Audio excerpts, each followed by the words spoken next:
Yeah, we back. Now, I'm thinking about starting a series. As you know, the other day I dropped a video, an amazing video, almost an hour long. It was entitled The Legendary Story About How the King of Haiti Celebrated Independence Day in 1814.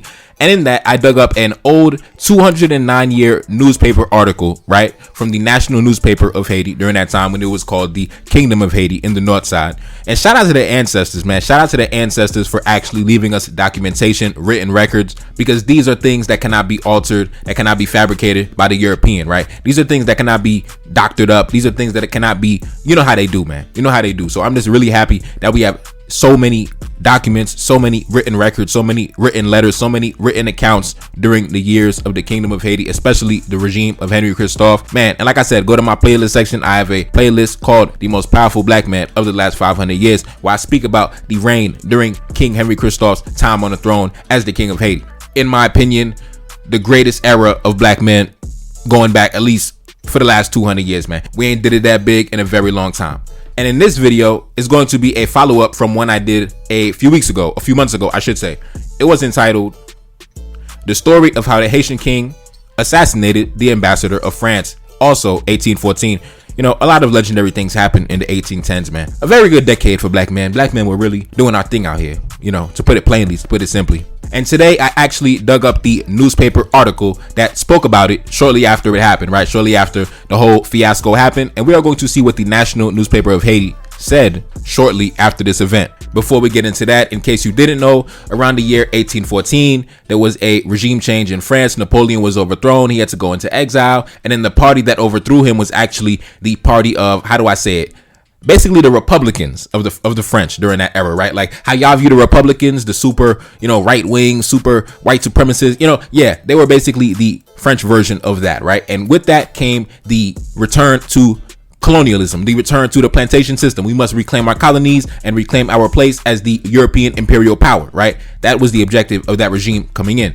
So with that regime coming in, they actually had sent agents to Haiti during that time. They actually sent agents to Haiti to kind of scope the place out. They were supposed to come as like merchants of a mercantile establishment, come low key, come undercover. And then they got exposed. They got arrested. And one of the ambassadors actually lost their life. They were actually imprisoned and lost their life in Haiti. They never came back to France. They never went back home. They died on the island. And today we're going to jump into an old newspaper article from the Royal Gazette of Haiti over 200 years ago that spoke about this event.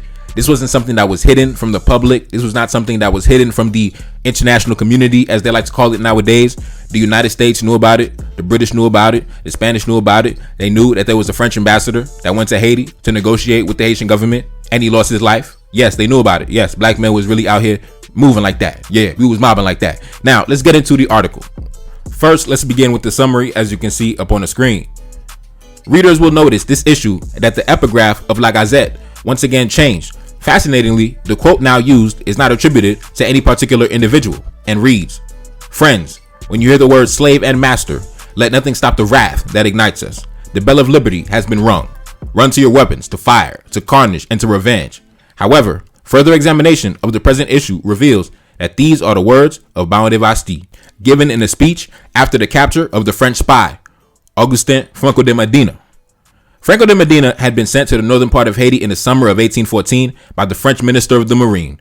I don't know how to pronounce homie name, man. Listen, Mr. Frenchy, Baron de Malue, you know what I'm saying? Mr. Frenchy, in order to spy on the Kingdom of Haiti with the hopes of restoring the former colonies to French rule. This issue also features a speech given on the same occasion by Marcus Rainsford, who had become famous for his 1805, an historical account of the Black Empire of Haiti, and who had also translated into English Baron de Bastille's official communication of 3 letters from Gatineau-La-Roche. And the source of this document is coming from the American Antiquarian Society. So shout out to them for preserving these legendary historical documents, artifacts, whatever you want to call them. And let's jump right into it, man. From Saturday, November 19th, 1814, the 11th year of independence. The article starts out by saying, "A spy sent by Baron de Malouet, Minister of the Navy and the Colonies of His Majesty Louis XVIII, to propagate discord amongst us and to inquire into our internal means has been arrested while fulfilling his dishonorable enterprise. First, he presented himself under the supposed name of Medina, but he was recognized to be the famous Augustin Franco, the same as the late Governor Toussaint had appointed mayor at La Vega, who betrayed him during the French expedition. Now, time out.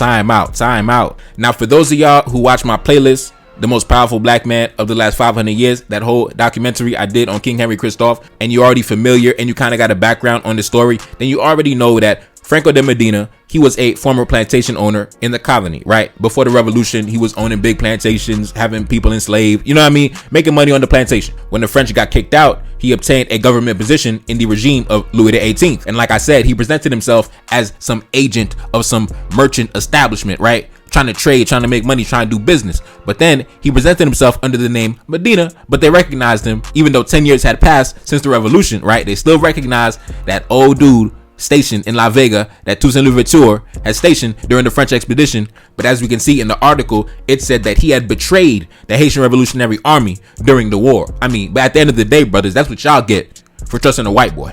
It is what it is, man. That's what y'all get for trusting a random white boy that was owning plantations, probably smashing on our women, doing all type of wild nonsense, and you thought he was going to be loyal to the cause, man? Man, listen, man. Hey, it is what it is. Hey, let's get back into the article.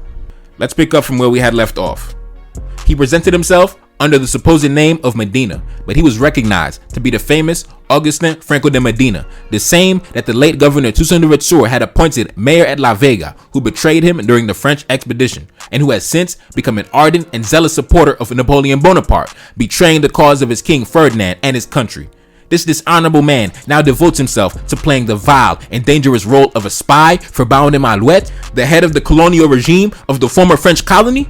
Of this Malouet, the most abominable being in France and in the whole universe, for the most puny of the individuals of this caste equals, at least in villainy, the infamous Robespierre. This traitor was the bearer of coins of the highest importance. They have been printed and published with the greatest solemnity, in virtue of the proclamation of His Majesty, our august and beloved sovereign, of the 11th instant. The secret instructions which Malouet had given to his 3 spies, Laves, Medina, and Draverman, contain truly curious and extraordinary things about the atrocious plans of the French government with regard to the Haitian people. We recognize in the poison they distill the soul of the leader of the colonists, the dreadful Baron de Malouet. By his pomp and his works, we recognize Satan. Now, time out. I know a lot of y'all might be unfamiliar with a lot of the background of these stories because you probably didn't go to my playlist section. Like I said, The Most Powerful Black Man of the Last 500 Years. Watch that playlist. Everything will make sense. Everything will fall into place. But in case you need a background of who this Baron de Malouet character is, I'm sure you're asking. Similar to the agent, similar to the spy that was sent by the French government, Franco de Medina, the one that's going to end up losing his life, Baron de Malouet was also a former plantation owner in the colony, right? Big boss in the colony, big plantation owner, big, you know what I'm saying? Listen, big rich white boy in the colony, right?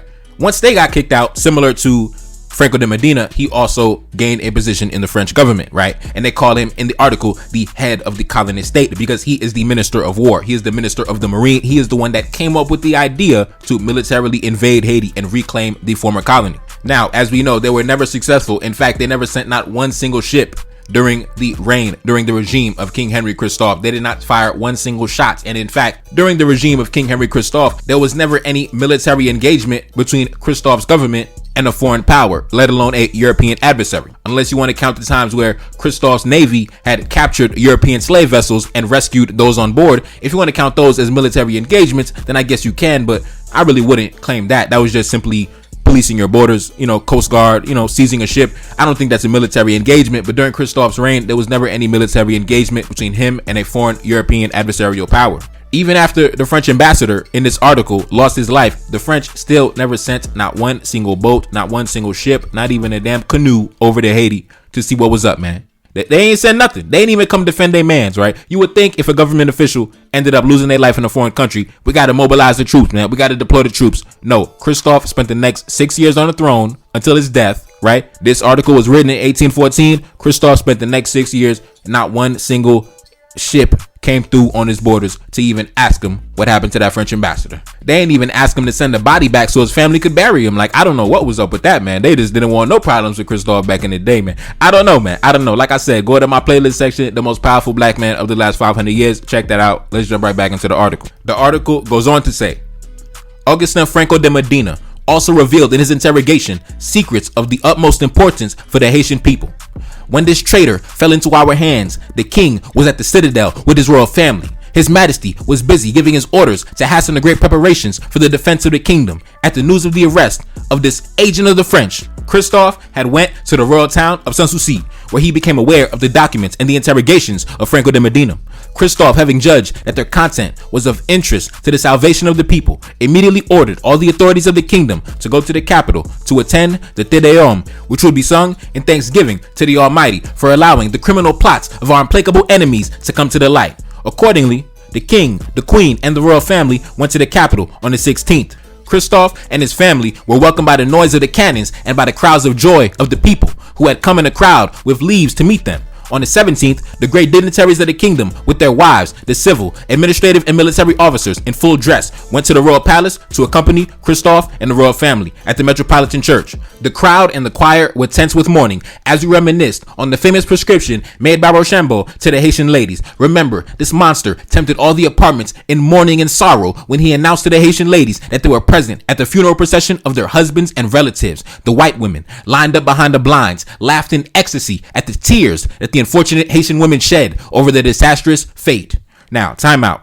Time out. Keep in mind, I'm translating it from French to English, so the grammar sometimes does not smoothly transition. But anyways, what they're alluding to is this. Because a spy for the French government had recently been captured and caught, now all the dignitaries and high-ranking officials of the kingdom are now meeting up at the palace, right? Discussing things, reminiscing back on the war, things like that. So right now they're reminiscing back when the French general Rochambeau had invited all the Haitian women to a party, right? A ball, a grand ball, a party, whatever, from back in the day. And then what he did was he had executed a large amount of Haitian men before this party, right? So the women did not know that their husbands and their brothers and their fathers and their cousins and their sons were no longer alive, right? So Rochambeau invited the Haitian women to this party, and then he showed them the severed heads of their husbands and their, husbands and fathers and the men in their family, right? And then it said, the white women were behind the blinds, giggling, laughing as our women were crying, laughing as our women were, trembling and screaming and crying and heartbroken over what they seen, right? The severed heads of black men, right? Yeah, they were laughing. And now in present day, they got you riding with them on this feminism thing. Oh, all women stand together. All women stand together. We got to stand up against the patriarchy. We got to band together as women, as one. We are together because we've been oppressed since forever. The men have their hands on our neck, their foot on our necks, and they're trying to oppress us. So stand together against the patriarchy. These white girls, they got y'all talking stupid, talking crazy. Yeah. But when they cut the heads off your men, guess who they were riding with? They were riding with they men from back in the day, laughing at you. Yeah. When your men got their heads cut off and you got embarrassed, came to the party, seen that your husband got his head chopped off, and the French general talking about, yeah, look at your man. Yeah, that's what they did to your folks. And now they got you riding with on some girl power, all women stand together. Now you looking goofy because you don't know your history. Anyways, let's get back into the story. The article goes on to say, the church was filled with an immense influx of people who had come from all parts of the kingdom. The king's military household and the line troops covered the Place d'Armes. The foreign trade negotiators were placed alongside the civil troops. Augustin Franco, known as Medina, was exposed in front of the people, standing on a stand, his back leaning against a column. At the sermon, the archbishop read the king's proclamations concerning this happy event. The king read out the documents carried by Augustin Franco, known as Medina. The king had often interrupted the course of his reading with judicious reflections to demonstrate to the people the villainy of the French agents and to protect them against their criminal intentions, which are to arm us against each other and then to reach us, to plunge us into slavery and destroy us. After Christophe was done reading, the Chevalier de Prézot, the king's secretary, in a loud and resonant voice, gave a speech which expressed the sentiments and unshakable resolution to live free and independent or die. This made the greatest impression. When the Chevalier de Prézot had finished, he was succeeded by Baron de Vastille, another secretary to the king, who read to the people the refutation of the letter of the French general Lavesse by the Chevalier de Prézot, and of his refutation, the 5th volume of the collections of memoirs of Baron de Malouet on Saint-Domingue. During the whole course of these readings, feelings and movements of indignation agitated the people and the troops. In each outrageous passage, one saw the anger, painted on the faces of the soldiers, of these brave warriors who struck down these brigands with whom they dare threaten us. By an involuntary movement produced by fury and indignation, officers have been seen to lay their hands on the hilts of their swords. Barely Augusto Franco could stand on his legs. He staggered, he could not breathe. He prayed and commended his soul to all the saints in paradise. The sanctity of the place, the august aspect of the king, the sight of this brilliant and numerous court, this crowd of richly decorated warriors whom he had the audacity to suspect of an infamous baseness, believing them capable of renouncing their rights. So many united circumstances had altered all the physical and moral faculties of the unfortunate Franco. He succumbed and fell on his knees, and when he heard the thundering words of Baron de Vasti, friends, at the name of slave and master, let nothing stop the wrath which inflames you. The tocsin of freedom has sounded. Run to arms, fire, carnage, and revenge.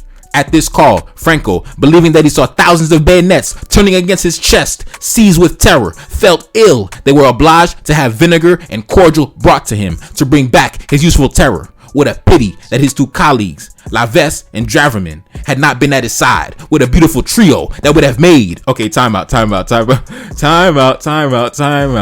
gotta set the stage so you kind of understand the gravity of what I'm speaking about and the gravity of what is happening. The French ambassador was captured and he was arrested and he was brought before the people, right? What Christophe did, Christophe gave a speech in front of the French ambassador, right?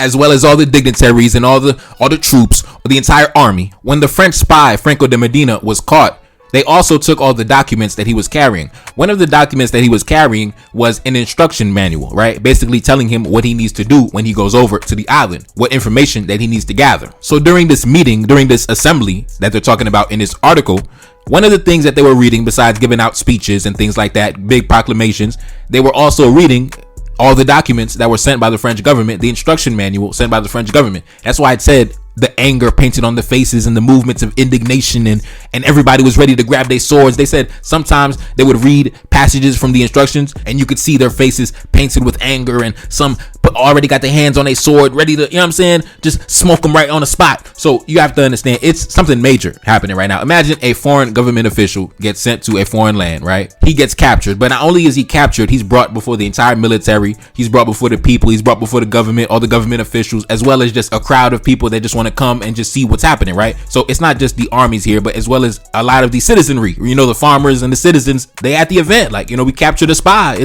This is something major. That's why they were reminiscing on the time when Rochambeau had cut the heads off the Haitian men and invited the Haitian women to come and see the severed heads of their fathers and their uncles and their brothers. They were reminiscing, trying to ignite that flame of revolution again, right? And even in the article, they said Franco de Medina, he was so horrified, he was so terrified, he passed out. They had to nurse him back to health. And they also said, remember, it was 3 agents. It was Laves, Draverman, and Medina.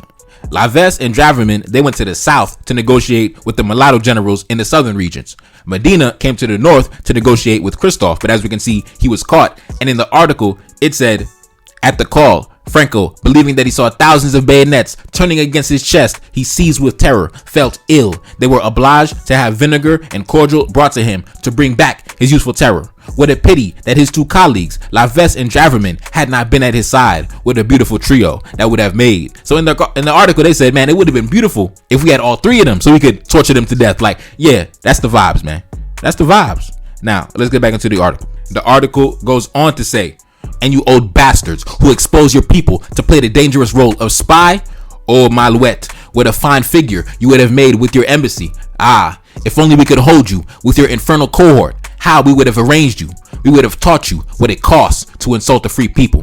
What regrets that you could not attend this beautiful ceremony at the head of the colonists. You could have convinced yourself if it is easy to defeat us and make us bend under the yoke. But some of your people who are present there will be able to give you the news, and we do not doubt like them that you would have not been at the wedding. The wretched Augustin Franco, if ever this crap. Oh my God, I had a narrow escape. After the divine office, Christophe in person paraded the troops on the square and ordered the great maneuvers. The Prince Royal was at the head of the light horses of his corps. The people have seen with transports of joy this young prince having that martial air, which foreshadows to us that he will inherit the courage and valor of his illustrious father. The grand officers, colonels, generals, lieutenants, and the major commanders of the different corps of the troops of the military household of the king were in their places, according to the order of their number. At 4 o'clock, there was a national banquet for more than 1,000 seats where the dignitaries and the principal authorities of the kingdom were assembled. The dinner was covered by the sounds of artillery, musical airs, and brass bands. In this moment, Christophe appeared in the hall of the feast with the royal family. All the guests rose up and welcomed him with acclamations of "Long live the king, long live the queen, long live the royal prince, long live the royal princesses, long live the royal family." After Christophe was seated, the king ordered the guests to resume their seats. Then His Majesty raised the following toast: "To the glory of my brave and generous people." This toast was covered with applause and cries 1,000 times repeated of "Long live the king, long live freedom, long live independence, war to the death against the tyrants." Christophe, having risen from the table, was accompanied to his palace by the dignitaries and the authorities of the kingdom. An immense crowd of soldiers and the people followed the procession with the greatest enthusiasm. In the evening, the city was illuminated. There was a grand ball, which lasted until daylight, and private balls in the different quarters of the town. We have never seen so much ardor for the war. Every nation is animated by the same spirit and desires to measure itself again with the French. All are intimately convinced that these scoundrels are still coming to make us experience the dreadful tortures that we endured under the General Leclercs and Rochambeaus. The less farsighted know positively that the French want to plunge us back into the irons of servitude or destroy us. Convinced of this great truth, one hears from all sides only cries to arms. The old men, the women, the children even ask for arms. Already, the brave Haitians have provided themselves with long and large daggers and pikes to fight the French. We hope that this example will be followed throughout the kingdom. Only one cry is heard: "Since the French have to come, let them come once. The more there are, the more we will kill." And that's it, man. That's it. That's the entire article. Obviously, due to the fact that this was the national newspaper, they cannot give you the graphic and the horrific accounts of what happened to Augustin Franco de Medina. But you can go in my catalog, and like I said, I have that entire story. The video entitled "The Story of How the Haitian King Assassinated the Ambassador of France." You can go check that out, as well as go to my playlist section and dive in deep on the entire history to get a deeper understanding of the events. And yeah, we can wrap it up right here. It's your boy Neferkari Dessalines back in the building. Yes, indeed. Like, share, subscribe, Cash App in the description. Support the platform. And I'm gone.